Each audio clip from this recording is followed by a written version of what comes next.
Good evening. Welcome to the 12-Man podcast, live on Facebook, on Apple. Well, not live on Apple, but you know what I mean. On Apple and Amazon, Deezer, on TalkSport as part of the fan network. Got me, Steve Jackson. I'm your host for the evening. We thought we'd come back and grace you with our presence for one night only at the end of June. Mr. John Donovan's with me, as usual. Evening, John Dan. Hello, mate. Are you okay? Good. How's your summer been? Very well. I've enjoyed the weather we've been having over here, and things are starting to warm up also at the borough. So yeah, it's good. You didn't expect that question, did you? No, not really. No. I can tell you. I hope I'd lived it okay. Yeah, you did. You did great. Don't worry. Great start.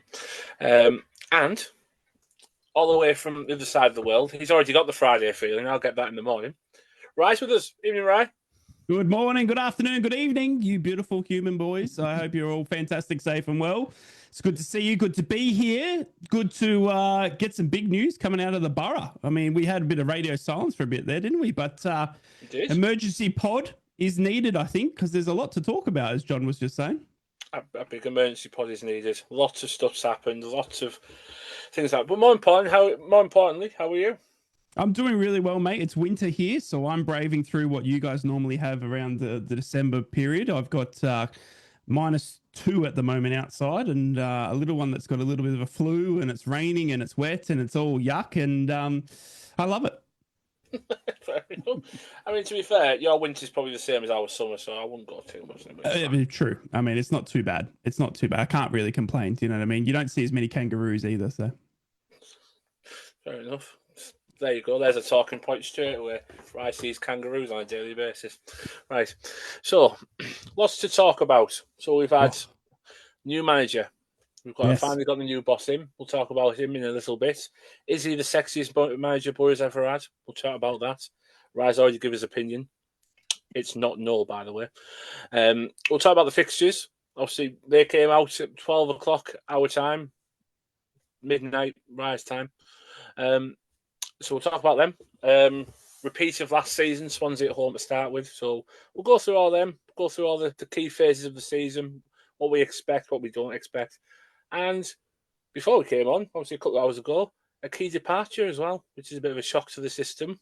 Josh Coburn leaving for Millwall on a permanent basis. So we'll talk about that. We'll talk about what Rob Edwards needs to do in the next few weeks to get this squad up to speed and in the best possible shape to have a go at this league next season. But before we start, are we both all right? Very well, thank you very much. Oh, good. I'm fine and dandy, mate. Fine and dandy. Not as fine as Josh Coburn's back pocket, but, you know, I'm doing all right.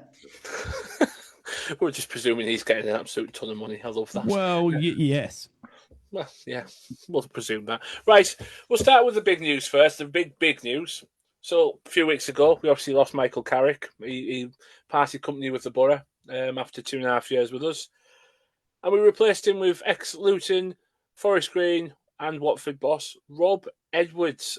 John, I'll start with you, because we spoke about it a few weeks ago. His name did crop up. Craig did say that he is closely linked with Kieran Scott. What did you make of Rob Edwards joining the Borough?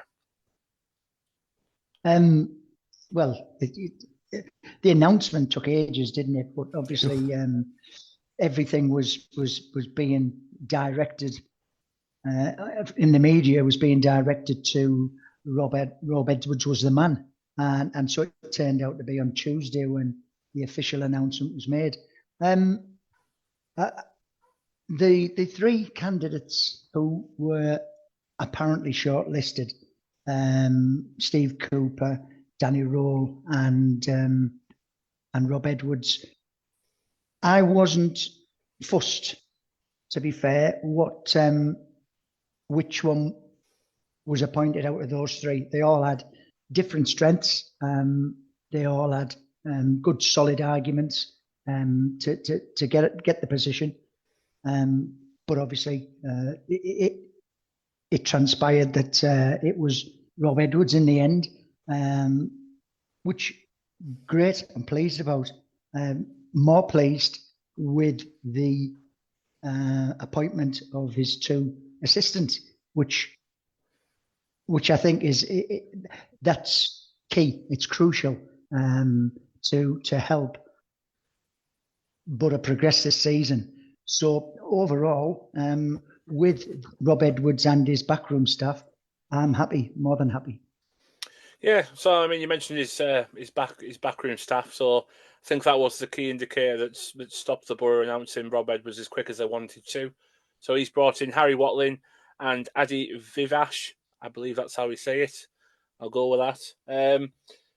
That's the bit that most excited me, to be quite honest. It wasn't my first choice, Rob Edwards, I will admit. But he's here now. It looks like he's assembled a good backroom staff behind him. Rye, what's your opinion on Rob Edwards joining the Borough? Well, he's got a good set of teeth, first and foremost. I mean, they are pearly white and straight as ever. But look, honestly, I think we saw from I want to start back in January of last season, where we saw a little bit of we heard the rumors and the talk start to come out about Michael Carrick, didn't we? We saw that there was a bit of disagreement over the signing of Iheanacho and Ryan Giles, that Kieran Scott had presented, Michael Carrick with a list of players and said, this is what you should choose from. Don't choose that one. But then he went and chose that one, sort of thing. And then it was a bit of a disagreement. But they wanted to give the squad that Michael Carrick wanted. So there was a little bit of iffy going on there. There's rumors about Senny Dieng, and then off he pops, and then you sort of see the rumors on the list of Steve Cooper and Danny Rowe and Rob Edwards, and Rob Edwards just jumps to you straight away because from living on social media and being around football that Kieran Scott has had previous roles. Chris Jones, our head of recruitment's had previous roles, and they've all worked with Rob Edwards in the past. So it kind of just naturally came to be, didn't it, that Rob Edwards was going to be the favourite. Now, Rob Edwards also narrowly missed out when Michael Carrick got the job as well. We heard that it came down to the two between Rob Edwards and Michael. We obviously went with Michael, and Rob Edwards went down to Luton. So he'd already been there and applied for the job and sold his persona to Steve. So going back there for a second visit, would have been comfortable. You would have had that sort of, or that that meeting, first time meeting out of the way. Now we know that Steve's not someone that goes and likes to poach any managers that are in jobs. That would have been the case for Danny Rowe, and obviously Sheffield Wednesday are in a lot of trouble with their financials. So they had their own issues of their own. I think we sort of steered away from that. Danny Rowe was probably my pick just because of what we've seen, what he had done with Sheffield Wednesday, with a financially stricken squad, and how he turned them around. That tactically, and what we saw obviously him turn around at the Riverside as well, bringing it back to a 3-3, you know what I mean? And then that we just saw, tactics and passion and stuff like that. So I think that was the one that everyone wanted. But Rob Edwards fitted the mold, and I think we kind of needed someone to fit the mold. And we look at, sadly, the Mackems, and how well they got it right this season. Now, when Regis Labrie was first appointed at Sunderland, everyone was like, what? Who? Where? Do you know what I mean? And you look at his past record from France, and he just gotten relegated, with the French team. So, there was and they were all coming off the back of a Michael Beale appointment and stuff like that. And for some reason, this season it's clicked for them. They've gotten it right, and they've gone up to the Premier League. So, I think Rob Edwards, for me, we've got that same sort of attitude where we're looking at it going, well, your resume at Luton, you've taken him back down, but I think it's going to click. And that's what you need it to do. You just need it to click at the right moment, the right man. Michael Carrick was close in that first season to having that click. For whatever reason, we got off to a flying start. It then fell away. Well, we hope now that Rob Edwards in charge can get off that flying start. And I'm hopeful. And as you said, with his backroom staff, I think it's a strong appointment. I think we've learnt from Michael Carrick in appointing him without backroom staff that he needed some strong characters around him. And I think he's gotten that in a young up-and-coming coach and an experienced coach. He's got the best of both worlds in each year. Yeah, absolutely right. I couldn't agree more with that, to be honest. He's picked both ends of the spectrum, hasn't he? He's got a bit of, not any experience, but, he's got a little bit of experience, Harry Watling. But Adi Vivash, he's got vast experience. John, I'll come to you on Vivash. You got a message, didn't you, from a Coventry fan we've spoken to a few times on podcasts, They spoke very, very highly about Addy as well, didn't they? They did, yeah. They said, he was probably the main drive behind Coventry's resurgence, under Mark Robbins. But I think he left Coventry after a falling out with Robbins. But I think it's something that we needed, Vivash. We spoke on this podcast last year about having somebody who could change things on the pitch, really sort of like get into the players. A bit of a good cop, bad cop scenario. We didn't have that. We needed it on some occasions for the team to get a little bit of a kick up the backside, to lift them at half time. And I didn't see, or I didn't hear from people I've spoke to within the club that anybody in the dressing room last year was capable of doing that. So yeah, I mean, the appointment of Vivash. Are you saying Vivash? Yeah, okay. Yeah. Vivash and Watling, they excite me as much as Rob Edwards. If it had been Rob Edwards and maybe there's another two people, I possibly wouldn't have been as upbeat. But yeah, Adi Vivash is key in my opinion, and I think I'm hoping he has the same impact with us as he did at Coventry. Yeah, I agree with that as well. I think I found that when obviously everything got announced on, was it Monday? It got announced, or was it Tuesday? Tuesday. Yeah, it's been a long week. That it's probably but everybody was a bit. I don't know about Rob Edwards when obviously the rumours started coming through that he's just finalising his deal and finalising everything to put pen to paper and get the announcement out there. When everybody saw what else he's bringing, like the backroom staff he's bringing, everybody went, "Oh, hang on, we aren't just getting Rob Edwards here. We're getting a couple of good coaches behind him." And they say how hard he spoke of the Adi Vivash is as well by Coventry fans. I say that, like you said, they put him as basically the man that pushed them through to the Championship and a penalty shootout away from the Premier League. So he's been there, he's done that, and obviously masterminded that playoff semi-final win against us as well in 2023. So yeah, it looks like we might. I'm not saying we've got it right because we don't know yet, do we? We're going to give it time. We're going to see what's going on, but it looks like a lot of fans have actually took a step back and thought, you know what? Let's give it a chance. Let's see what we've got here, because it actually could be quite good, this one, which is exciting to see, isn't it? Yeah, the package is exciting more than Rob Edwards alone, if that makes sense. Yeah. Because of the experience and knowledge that his two assistants bring.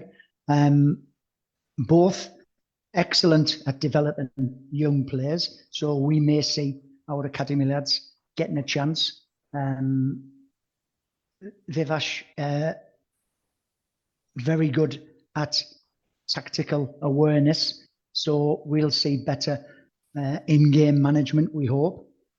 So yeah, like I say, it was frustrating that it took so long, but we had to get sort of three people to agree, contracts signed, and then we've announced them all together. So yeah, I suppose the club could have drip fed us one at a time, but yeah, we waited, but I think it's well worth the wait.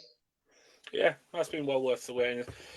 Only time will tell. What he's only officially started work today because all the players came back in today, so we don't know what it's going to amount to, But one thing I was excited about, Ryan, when you listen to him speak, his interviews that he did, obviously he's done a bit of a Q&A.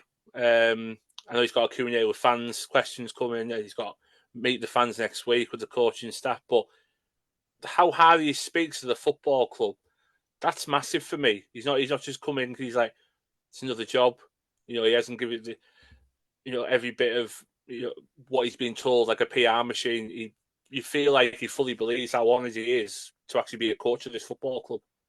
Yeah, no, I think it's definitely something that was he feels fortunate enough to be given the opportunity again. I mean, after Luton and the getting relegated and seeing the mess there, he could have quite easily had to have dropped down to League One, League Two for another opportunity, but he's been giving another chance at championship level at a team that's pushing for Premier League. I mean, we finished 10th, but we've got the financial backing, we've got a very good solid core, and like every manager says, or gaffer that comes in and says that they love working or want the opportunity to work under Steve Gibson, because he gives managers time, which is a rarity these days at most clubs, Watford. So it's just incredible to see a manager, come in and be excited and be grateful for the opportunity. And we saw Michael Carrick, and he was always calm, and it's just his manner. Do you know what I mean? He was a calm presence. He didn't give much away, kept his cards close to the chest. That's just who he is. And I think we see quite the opposite in Rob Edwards. If we see someone that wears his heart on his sleeve, and he's very emotional and passionate, and we saw, with the Luton Town departure, he put a 3-page spread on Instagram saying goodbye to the fans and the club and the staff, and that's the type of manager that I connect with more. Is someone that wears their heart on their sleeve, because we all do, week in, week out. We rock up with we watch the games every day through every minute, and we want passion, and we want connection, and we want to feel like we're part of the club. And I think the first thing he did was he said that got me was when he said, these fans have been here before I've come, and they'll be here after I go, sort of thing. And that's right. Yeah. We're here thick, till the day we die, I hope, and he's taken on, the job of giving us something to cheer about, something to get excited for. So I was really excited by the way he spoke, the way he presented himself, and then obviously the backroom staff as well. I think it was a fantastic sort of, yes, it took a couple of time, a bit longer, but I think it was a learning curve for me from the Michael Carrick era. When we appointed Michael Carrick, if you remember correctly, he didn't have backroom staff. It was his first time in job. So when he was appointed, they were sort of wondering, well, who are we going to get for him? And there was rumors of, ex-Man United legends and all this sort of stuff. And then he got Jonathan Woodgate. Do you know what I mean? So, yeah. And then later down the track, he went and got his brother after, we saw the departures of other stuff. So, yeah, look, I think it's with Aaron Dank. Sorry. So it's something that they've gotten right from day one. They've established this is your coaching group. This is the core. We've got experience in Addy. You've got Young in Harry, and you've got Rob, who's credit to him, is one of the best man managers going around. And then Addy is the person that's going to make sure that when you are not performing, that you're going to get the rocket up the backside. And we needed that. Yeah. You needed the best from both worlds, and I think he's really.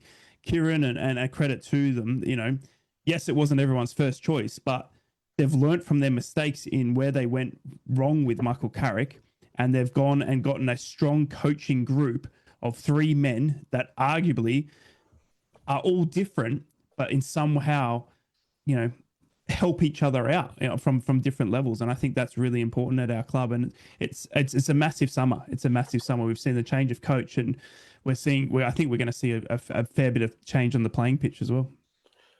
Yeah, I think that's one thing I'm looking forward to, a bit of change of tactics. Obviously, people figured out Michael Carrick pretty quickly in the last season, unfortunately, and his lack of plan B was a bit of a struggle. But yeah. I've had a little look at the tactics that he did use at Luton, obviously with that being his last job. And he did implement a 3-5-2 with the 2 wing backs. Obviously, John, we've used that before. Chris Wilder used that. But he didn't tend to use it the way Rob Edwards used it. He was more, everybody flanked sideways. But Rob Edwards is implementing something where he pushed really from the front. Because he spoke about that high, didn't he? He said it's non-negotiable. You press from the front. The ball stays away from our goal as much as possible. For me, that sounds like we're not just waiting for teams to come at us, a bit like what Michael Carrick did. That sounds like we really are. We're pushing for wins no matter who the opposition are. Yeah, well, I mean, we spoke about our pressing last season, and we highlighted that most of the time it was a single man. It was after Latte Lath went, it was just Tommy Conway who chase everything.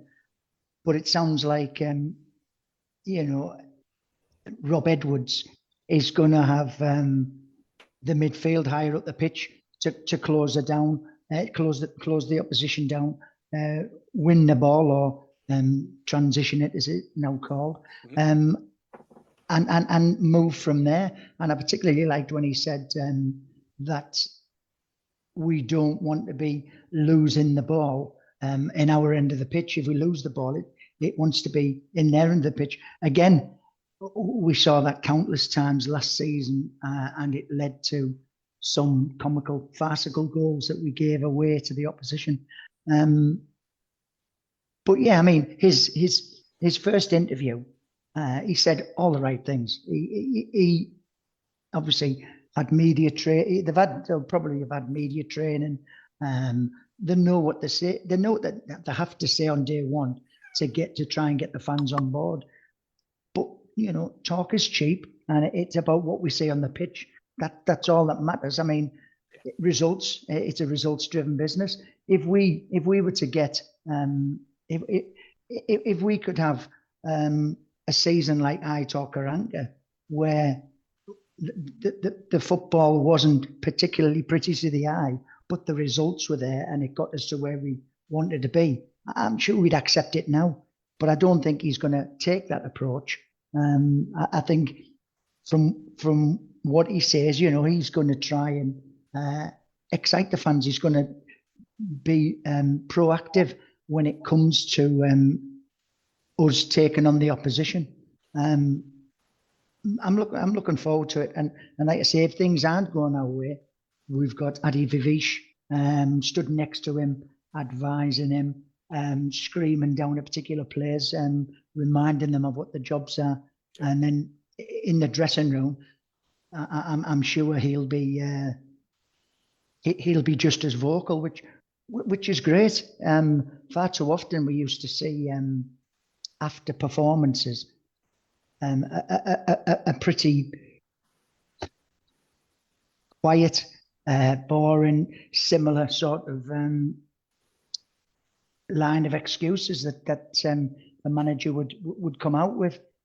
So I'm hoping that we can get a decent start and just quickly see our team develop into an attacking force.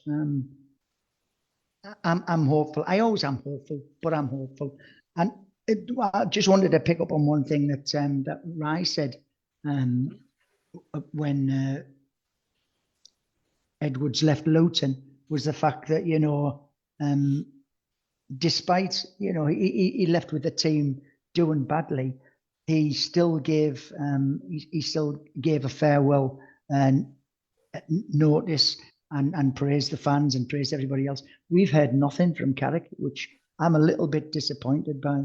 You know, the fans gave him excellent support. You know, he didn't really come under too much pressure. Certain games, you know, he did, but by and large, he got the support of the fans, and I'm really disappointed that he hasn't came out and you know, just said thank you to the players at least.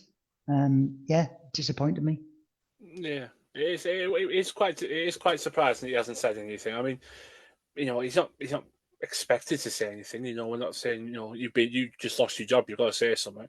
But you know, there was a few players that did come out on social media, you know, and did give him, you know, their thanks, you know, to the boss. But I mean, I wish they'd done it a few months earlier, to be quite honest. But you know, hey ho, you know, putting a bit of effort on the pitch. That's all I'm saying. But that's last season. I won't more about last season. But one thing I'll pick up on, one last question on this. I'll ask both of you this one. I'll start with you, Rai.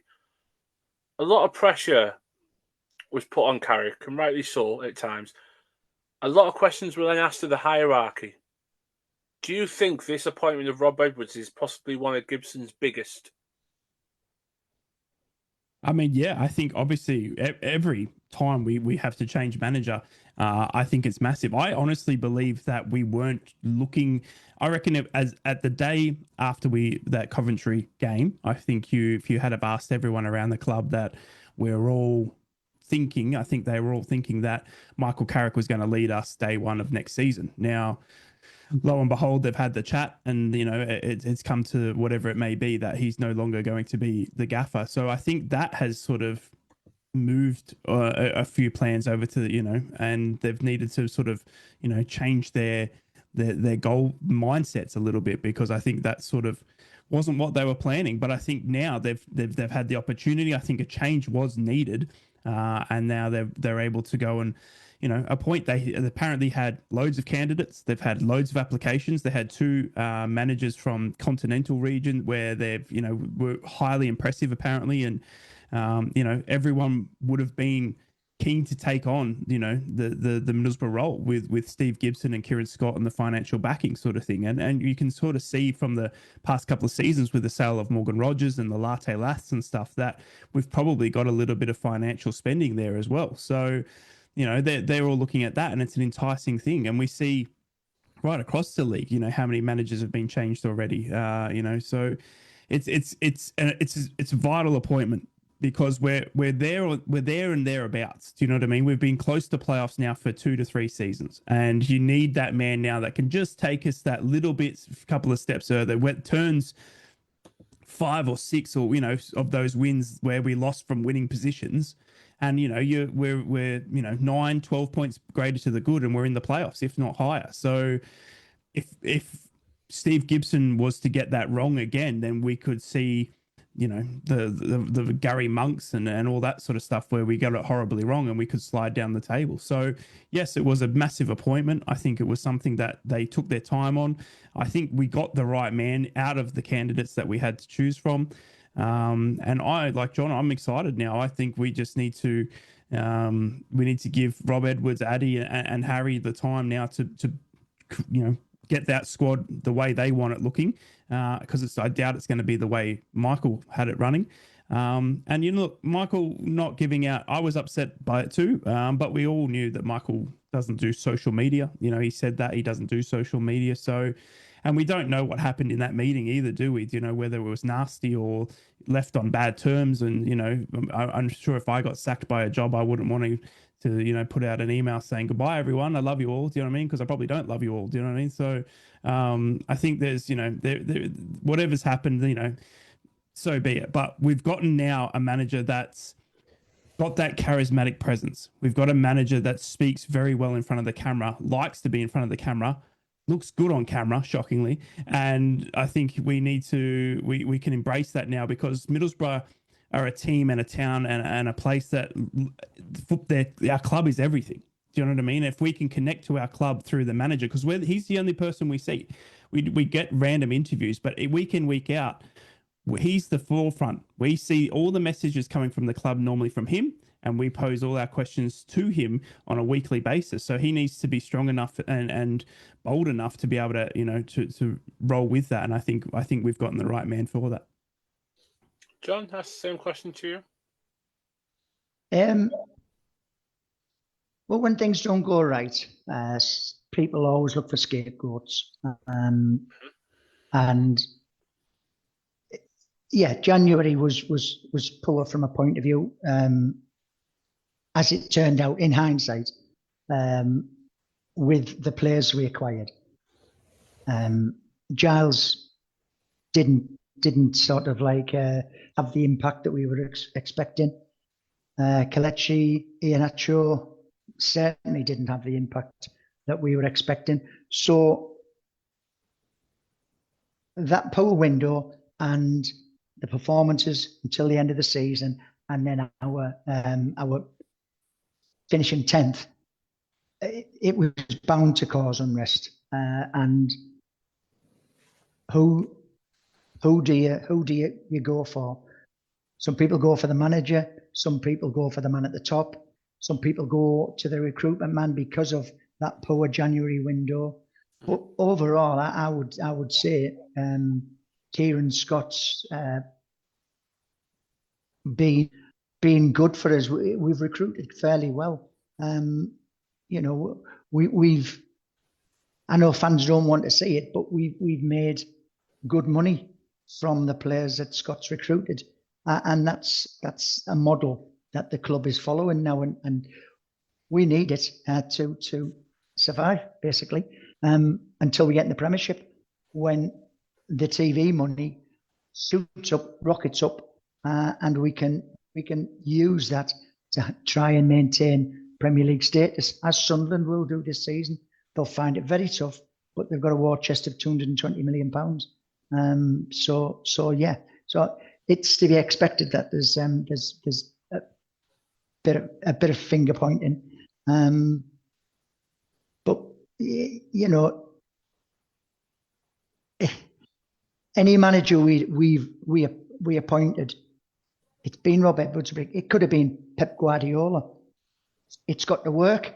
If it doesn't work, then anger will grow again, and you know, pressure comes then again on the hierarchy, on Gibson, on Scott, because unfortunately a lot of fans aren't patient. They want instant results.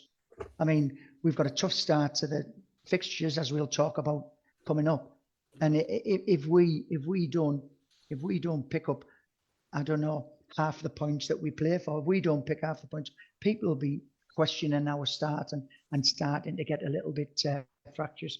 But it's still August and still September, and nothing's settled then. We need to be a bit more patient, give new players that are coming in, give the new coaching team that's in place time to settle. But yeah, I can understand the fans who were having a go at people higher up in the club. There you go. Can I just read you out something that Jacob, our youngest podcast, Yes. Middlesbrough's youngest podcaster, he couldn't make it. He's working tonight, but he sent me a message regarding Rob Edwards, and he said he's really pleased with the appointment. I think he's flexible, honest, passionate, and has a fight and grit about him, which this group needs and lacked last season. I think he'll get the blend of being hard to beat, but getting results too, and showing moments of quality. Happy to see an experienced backroom team join him. I'm excited, and I think we will see more risk taken in the final third, more crosses, more shots, more action. The group of players need someone to give them a rocket up the backside. He's used your phrase there, right? And we've now got someone who's not ashamed to do it. He seems happy to be here, and I'm very confident with a mix of signings and current players who can scrap and fight and add quality. We won't be far away. We've hired a good person, a good coach who's had 2 promotions and a valiant campaign in the Premier League against all the odds. He's looking forward to Fortress Riverside. Now, as you know, and anybody who's listened to this podcast during last season, Jacob was becoming increasingly frustrated with Michael Carrick. So to hear that message from him there, and to know that he's got his enthusiasm back, I'm hoping lots more fans are the same. Yeah, he was very vocal, wasn't he, about how he wanted change, and he was vocal as well about how he wanted Rob Edwards to be the man to come in. So he's got his wish. I say, fans got the wish with Carrick going. I'm just hoping that everybody gives Rob Edwards a chance, whether he was or wasn't your choice. Just give him a chance. That's all you can do.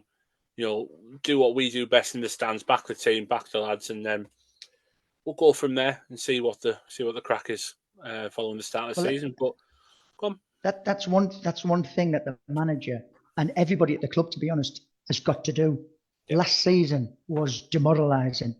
Last season, it was towards the end, and especially at some away games, it was getting a little bit nasty. And Rob Edwards on the pitch and the club off it have got to get the fans back on board, because the only way a club succeeds is when the fans and the team are together. If there's that disconnect, it doesn't lead to success. So the club have got a lot to do, and I hope that they make note of that and start to build that rapport again.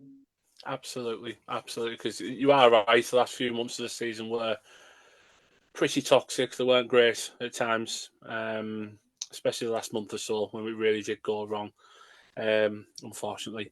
But let's say we've moved on from that. Like you kindly alluded to a few minutes ago, the fixtures that we have been put, forward by the Football League, or the lottery machine, whatever they used to do it. The fixtures came out today. Started exactly the same as last season. Swansea at home.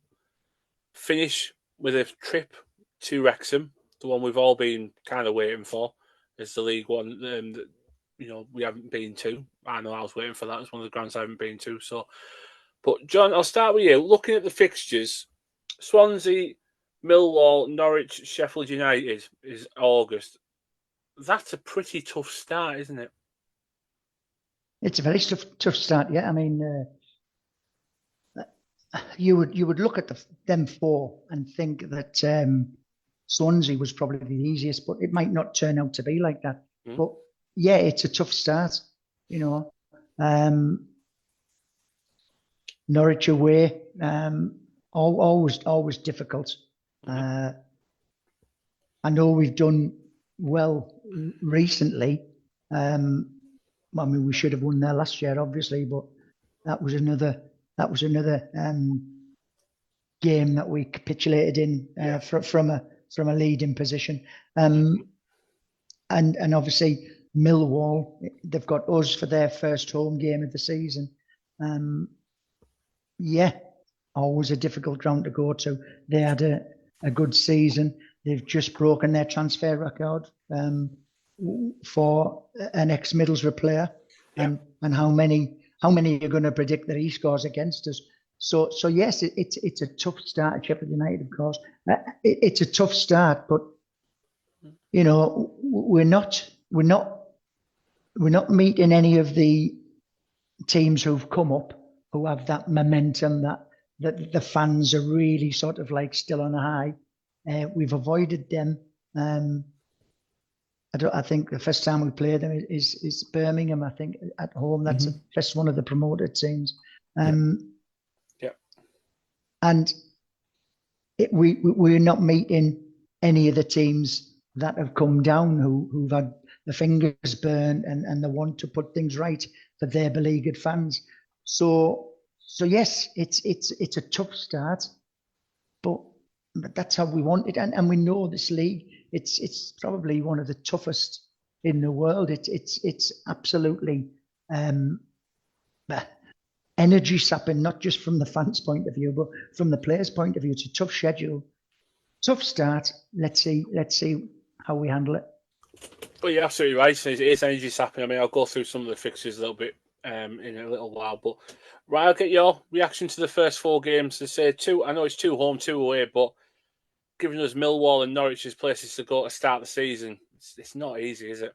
No, it's not an easy draw, mate. And we saw on the Opta stats that do all the stats that Boropoulos put on Twitter that we've got the toughest start out of the lot. Do you know what I mean? In terms of, the way you sort of, break it all down with the supercomputer. But look, I think in the championship, there's not really any easy game, is there? Do you know what I mean? Much like if you were going to the Premier League, it's not going to be an easy league. We're not in League One. We're not in League Two. We're in the championship, which is always going to have teams coming down from the Premier League that are going to have money to spend, and teams coming up that have arguably done very well in recent years in terms of Ipswich Town coming up and doing well, and Oxford and Portsmouth and all that, and they've managed to stay in the league. So you've got, no matter where we look, there are tough teams. Yes, there are teams that we think we could beat, but on, seeing last season, we could possibly, we could have gotten an easy draw and lose all for the first 5. So I think we there's a long way to go before that day one kickoff against Swansea. At least it's at home. So we got a Riverside backing. Rob Edwards gets a taste of Riverside atmosphere and stuff like that as well.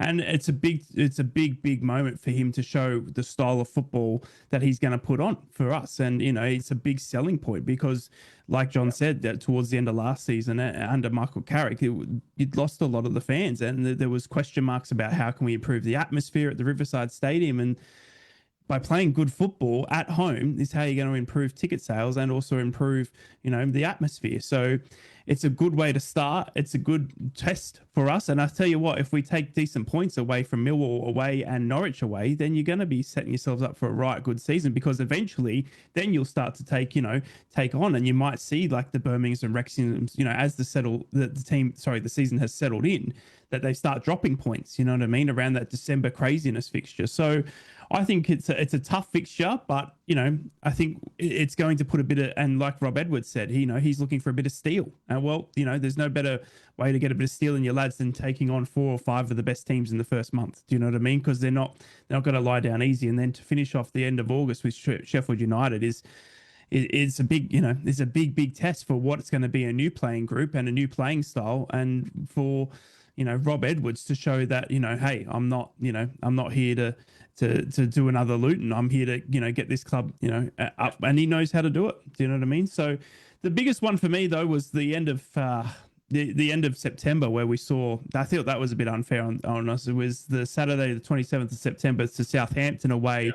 Then home to Stoke, and then literally the next weekend away to Portsmouth. I thought that was probably the one where I was like, that's a bit rough. Yeah, that was what I was about to allude to. I mean, John mentioned there about, it's a grueling season for the fans, all the travelling we do. Them 2 games, John, are killers. Like, they're 2 of our 3 longest trips. Our longest trip's on Easter Monday, which is horrendous as well. So getting around the country on Easter Monday is not great. But Southampton and Portsmouth, back-to-back weekends, that's brutal, isn't it?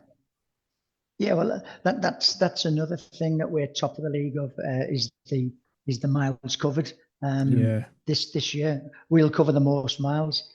So yeah, it's grueling, and it could have been a touch kinder, but you've got to get on with it. And also there'll be changes throughout the season that will probably inconvenience fans by switching them from a Saturday to a Friday night or Sunday.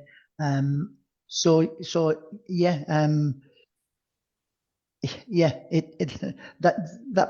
particular week, there's going to be a lot of miles put on Delta Coach's odometer, and we'll get through it. We'll get through it, Jacko. Don't you worry.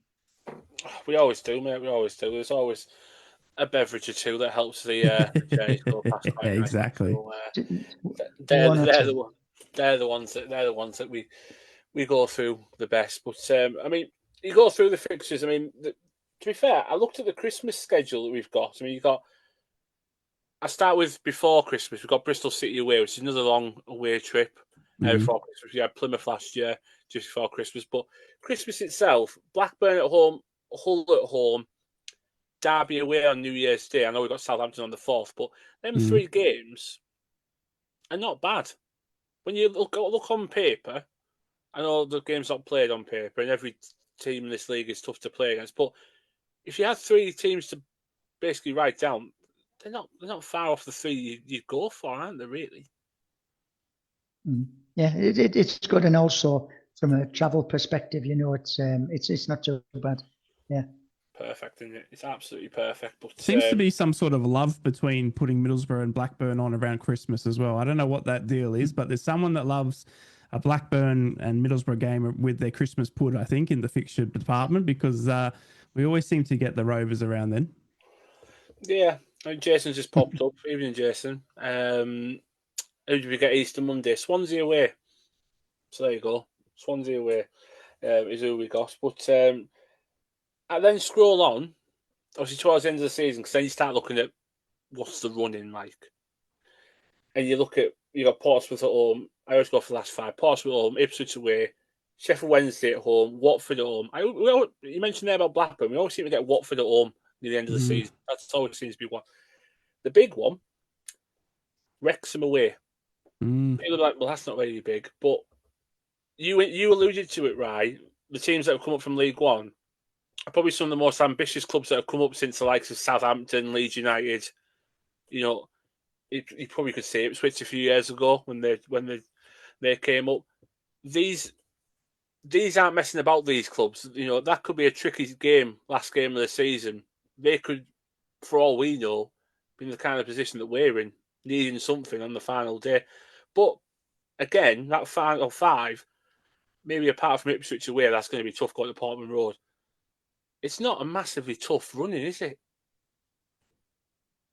No, I think we start, hard, but we finish quite reasonable. And, by the end of the season, obviously we won't know what's happened and where we're at. Do you know what I mean? But we towards that, that last, March and April, we not too bad sort of thing. And then into May, obviously, like you said, again, away at Wrexham. And, those teams that are coming up, are big money spenders, but they've got new PSR rules to follow. And we've seen that in the Premier League right down to the Championship now that, yes, Birmingham are talking a big game, but they've got to still comply within how much, spending of how much they earn and stuff like that. So there's, they are ambitious in Wrexham, and they've got the Ryan Reynolds sort of American crowd, and then you got Birmingham, who seem to be, backed by Tom Brady and stuff like that. So seeing how they settle in, for the first couple of months is essential, and we don't really touch them, do we, till December. So I think it's going to be a decent sort of finish for Borough if we can put ourselves in somewhere, come January, February, then, we've got an easier run in home that we could really, make count. And, we sit here and we argue that, oh, this team's tough to play against and this team's tough to play against. Well, I hope, within a couple of weeks with a couple of, signings and that they're looking at the Borough fixture going, well, geez, it's not someone I'm looking forward to. Do you know what I mean? So, and, I think Swansea and Millwall, Norwich and Sheffield United, I hope that we put a bit of, fear up their backside because, that we mean business. And I think we've done that now with coach. In the past couple of days, we've seen new coach, we've seen Josh Coburn leave, we've seen the fixtures announced. You know what I mean? It's just going to get bigger and bigger with each day. And hopefully, the moves we start making with some of this money that we're bringing in starts to send ripples into their minds like they are doing for us. Yeah, absolutely right. And I think that's the most important thing. We now have to, now everything's out there that, we've got the manager in place, all the fixtures are there. We know exactly where the journey we're going to be taking from August right through to May. We know where exactly at each step of that journey. We now need to take these 6 weeks to prepare properly, get the players in that we actually need. I mean, we've got 4 fixtures that have been announced for pre-season: Bradford, Hartlepool, Rangers, and Deportivo. By the way, John, I'm looking forward to Rangers. That's going to be a great day out. 8,000 of us behind that goal at Ibrox is going to be something else.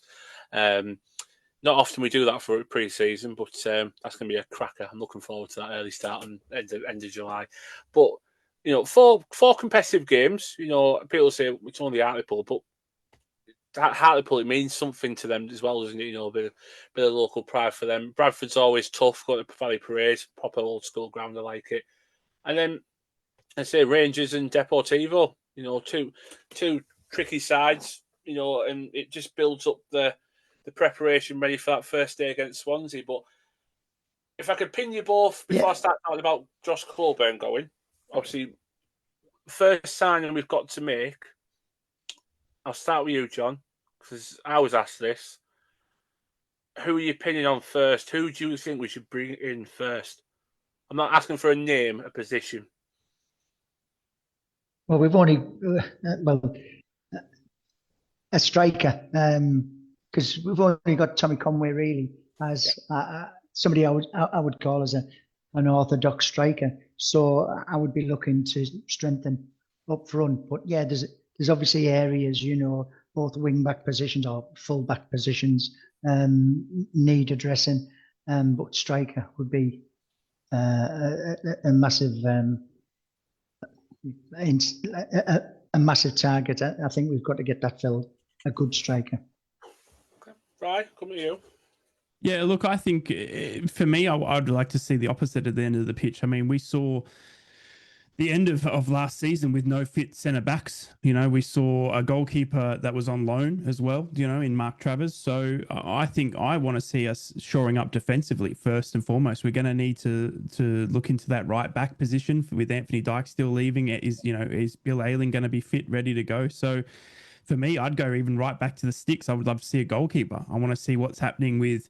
Are we going to go with Solbrin? Is he going to be the youngster that we're going to back all season? Are we going to see the return of Seni Dieng, or is that gone now? So for me, I want to see a goalkeeper. I want to see what's happening there, and it might not be a signing, but maybe it's another loan. Maybe it's another chance at grabbing Travers or something like that. But a strong goalkeeper, like we saw with Travers, can make the world of difference. I mean, can you imagine Travers with a decent sort of, couple of centre backs in front of him that are in form? Then that solidifies everything. And we saw how well Scott Parker did with Burnley this season in only, in defending their lives. I mean, they might have been boring games, but we saw it. The only season we've seen with success was Aitor Karanka's, and that was boring as well. But it was defensive. It was defensive masterclass, right, left, and centre. So I'd love to see a big man come in the sticks that's going to demand,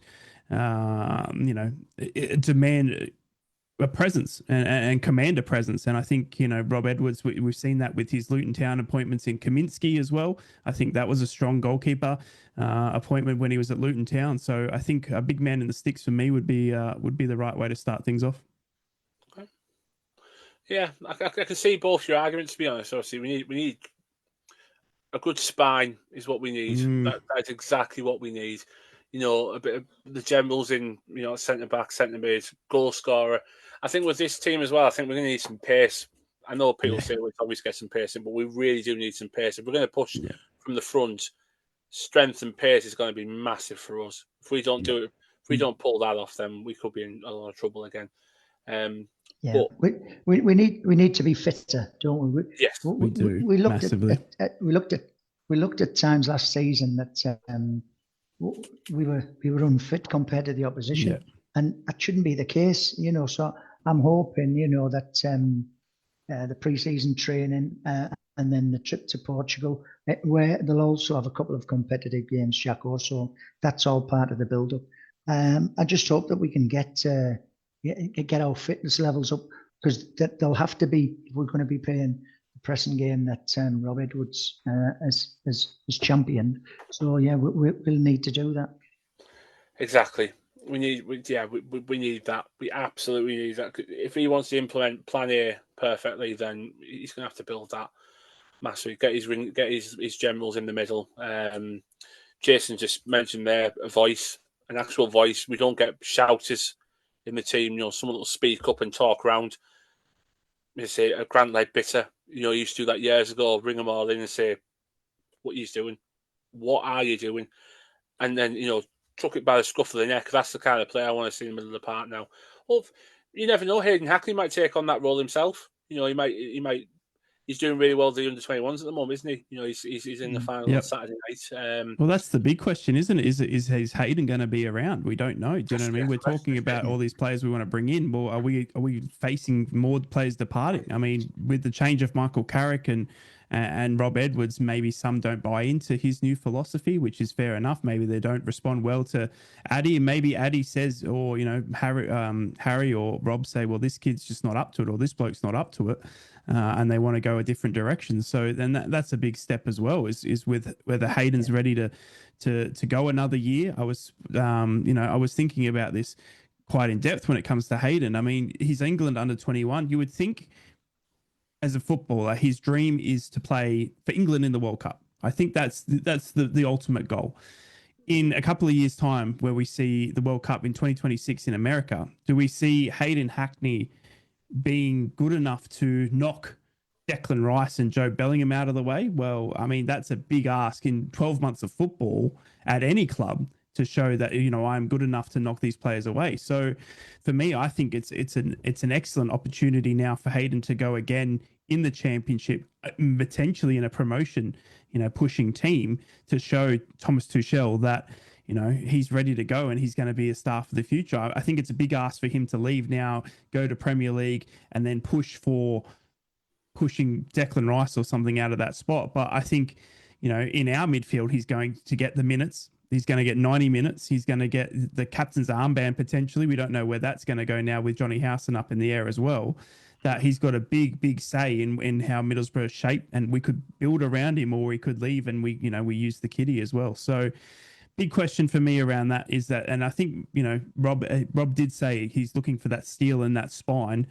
You know, well, we got to figure out whether we've already got that steel or if it's someone that he wants to bring in. Yeah, that's it. The conversation we have with him has got to be, you know, please give us another year. Give us another year, and we'll try and get that Premier League place that you deserve and that you long for. And that, you know, we've got to convince him. So hopefully, I mean, another one as well, Rav Vandenberg. He had a difficult season last season. And obviously, the year before he was getting accolades left, right, and centre. So he's another one. You know, people are looking at him. So we need to convince him, you know, to stay. And keep him fit. That's there's so many sort of things. Keeping them all fit. There's so many things that the club have got to get right. That hampered us last season. Fitness of key players was one. So yeah, it's a big job. You know, but one I'm looking forward to see what the outcome is on the pitch and see how we progress. It's a big year for those that represent their country. I mean, this season leads into the next World Cup. You know what I mean? Every 4 years, this season, you know, at the end of this season, they will be in a World Cup. So it's a big season for the likes of Riley McGree, Hayden Hackney. Do you know what I mean?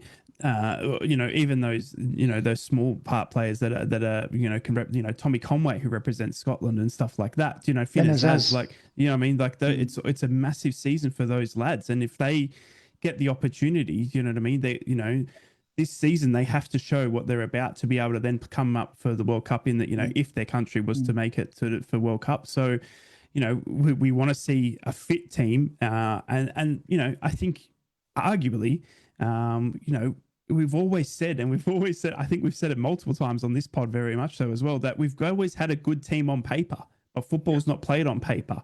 Do you know what I mean? So if Rob Edwards can change that good team on paper to a good team on a football pitch, then we've got a very strong team with lots of, you know, players ready to represent their country at top level. And I think we can unlock that with a fit Riley McGree, a fit Hayden Hackney, and a fit Rav Vandenberg as well. Do you know what I mean? So they're all young up and coming stars for their country. Yeah.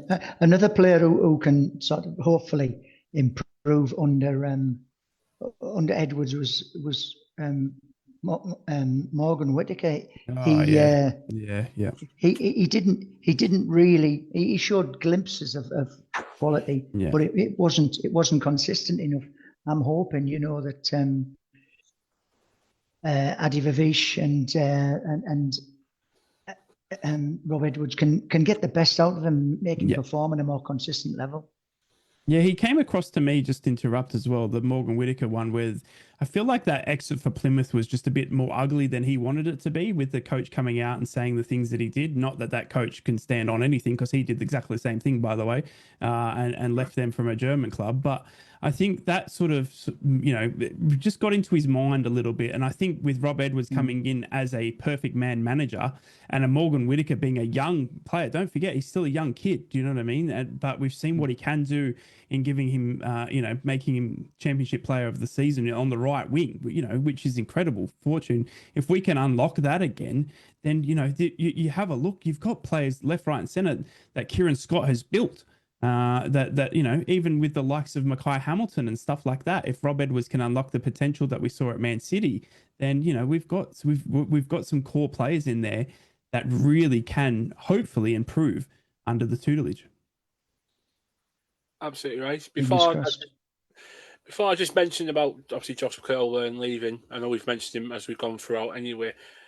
One player's name has been cropped up a couple of times in the comments. You've mentioned him there as your first player to potentially stay fit, stay improved. Riley McGree. Riley McGree. I spoke about him the other night, Yeah. and said what player could be the one that maybe is moved on and not doesn't fit him. I'll hold my hands up. I did say Riley could be the one, which I do think is fair because obviously he's not had a lot of game time with us. Yep. There's a lot of frustration with the injury front. How do you think Riley will fit in this new setup?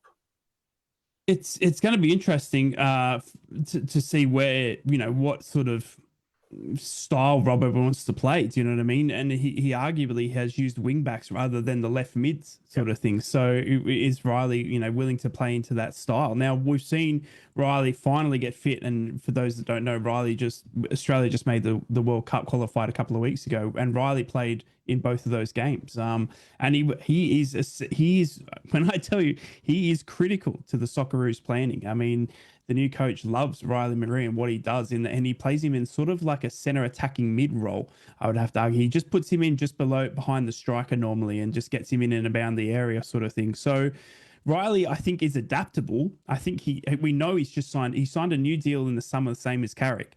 You know what I mean? So he's got another 3-year deal. I think he's settled enough now that, and he's been, we're quite easy to sit here and critique his fitness, but we don't know, and there's lots of stuff going around the talk, and the falling out potentially between him and Carrick, and Riley's a strong character. Michael was arguably a strong character. Maybe they butted heads. Well, maybe Rob Edwards can now find the Riley McGree we know's in there, and a fit Riley McGree, if we can get the fitness side of things sorted. Then Riley McGree could be an absolute star for us. We've seen it. We've seen how good he can be on his day. Do you know what I mean? But it's just going to be now whether Rob's style, whatever he sees us going forward, whether it's that 3-5-2 or whatever, whether a Riley McGree can be moved into a position, or if not, then Riley's going to want to play some good football this season because he's got Australia in that World Cup. And I dead set know that Tony Popovich, who's the Socceroos coach now, said that if he will be picking players who are playing regular football at club level. He doesn't want any player coming in to play for the Socceroos that isn't playing at club level. So Riley needs a strong season to put his hand up for that Socceroos selection come World Cup. So big season for Riley in the international scape. Everyone comments on how much he's always fit for Australia. Well, Tony's not going to pick him on another back of what we saw last season. I'm telling you now, he won't take him to America if we see exactly what we saw last season in Riley only playing a handful of games. So if he's promised the game time, if fit, Middlesbrough's the place to be. Well, every player starts with a clean slate. Every player has to win the manager's eye to be involved in the starting 11 or on the squad. So I'm hoping, if Riley McGree was able to go through a full season without injury, and Rab van den Berg also, those two players will already improve the team. So yeah, you've got to hope that with Australia qualifying, it just gives him that extra incentive. Exactly. And that's what I'm hoping for. And I think it's quite easy to look at, we need new signings and stuff like that. But there is a lot of players in there that weren't fit for Michael Carrick that, if fit now, the likes of Darragh Lenihan. Imagine having the presence of Darragh Lenihan at centre back again with, what we saw, his captaincy and everything like that. Bill Ayling as well. When he first came on that loan from Leeds, if we can unlock that again somehow, you've got good players in there. Do you know what I mean? It's just about seeing it week in, week out. And that's what Rob's job is to do now. It's to try and unlock that, is keeping those players fit but if you've got a fit Darragh Lenihan, he's arguably one of the strongest leaders that we've been crying out for at the club. I mean, we saw it with Michael Carrick. He said Darragh was such a presence that he wasn't ever going to play a game, but he wanted him on the bench because he was that good around the boys. Well, if we can get him fit and firing, there's a fit centre back. You push Neto Borges back to his natural left back, who had arguably a good, run end of the season. He impressed a lot as well. So there's pockets there where you're looking, going, we've still got a good core group there. It's just about the fitness and whatever style that Rob wants to play, and whether they fit that mold. Yeah, and plus incoming players as well, because I think we've got a decent war chest. We recouped £10 million by selling Izzy Jones and Josh Coburn. Good business. Now, I think most Borough fans would admit that that's very good business, and it just adds to our spending power, hopefully. Yeah, and if you think what could be happening in the summer, I mean, there's a lot of interest with Morgan Rogers now, and the amount of selling clauses we've got with him as well. We've recouped obviously a lot of money already with his Champions League appearances, his England appearances, his Premier League appearances already. So we've done quite well with him already. So there's still money that's there to be had. Rob Edwards should have, by the sounds of it, a decent amount to spend, which is good because he's gonna need it. Yes, we've got a decent core squad, but there's still quite a bit to add to it. With the players that went from the loan spells, Ben Doak, Ryan Giles went as well, obviously. Players that were released at the end of the season, Manfred Dijkstill being one of them, like you rightly said. Goalkeeper situation, don't know what's going on. Are we going to play 3 centre-backs? We'll probably need some more centre-backs come through the door. Definitely more strikers. We've only got one on the books, really, now Colburn's gone. But what I will finish on, we did mention Colburn.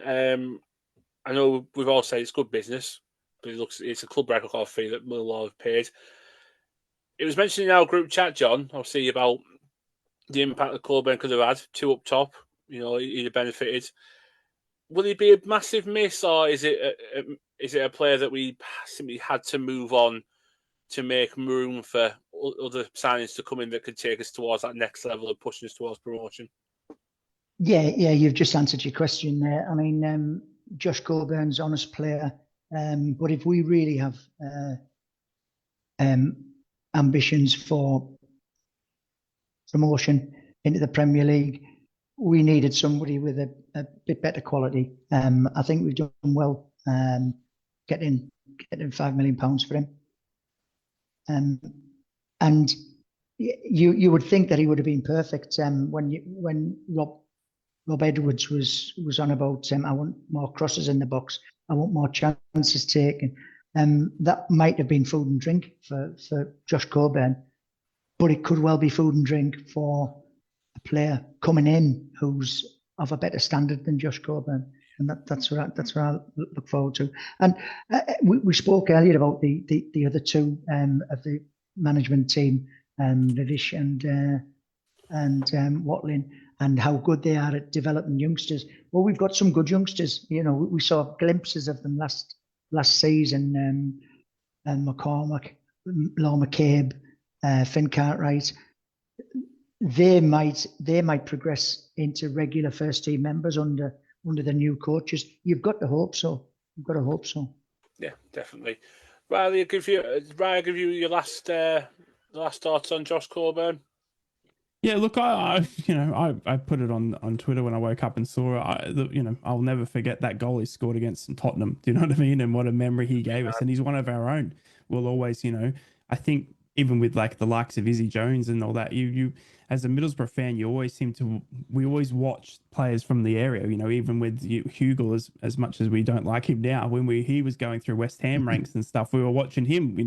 We've seen the lad that young Macaulay who went to Millwall as well, which is funny because in the review, one of the comments that was made and revealed by Craig Johns was that Millwall were considered Middlesbrough B because they've got so many Middlesbrough assets, in AJ Matthews, and they had Saville, and now they got Coburn, and if they but like I said, the business side of things is incredible, and what Kieran Scott is doing. And yes, we're losing stars, but we're turning a profit, you know what I mean? And that's got, at our level, that's incredible. Do you know what I mean? When you look around and how many players and people are operating at losses, you look at Sheffield Wednesday, who are in financial distress. You look at financial crisis across the leagues. Well, Middlesbrough have turned Izzy Jones and Josh Coburn into 10 million. We've turned Latte Lath into 22 million. we turn Morgan Rogers into 15 million with add-ons. So the business we're doing on the outgoings is fantastic, but at the same time, we now need to turn that into bringing in new talent and talent that's better than what we've let go. Mm-hmm. Yeah. Said it better myself, and that's a perfect way to probably finish, to be quite honest. Yeah, we've got a lot of building to do. We've got a lot of steps to go before we take on Swansea on that first day of the season on August 9th. But we've started. We've got the head coaching. We've got the coaching staff. It's time to bring the players in. You know, the players are back at work today as well, so it's time to start pushing them.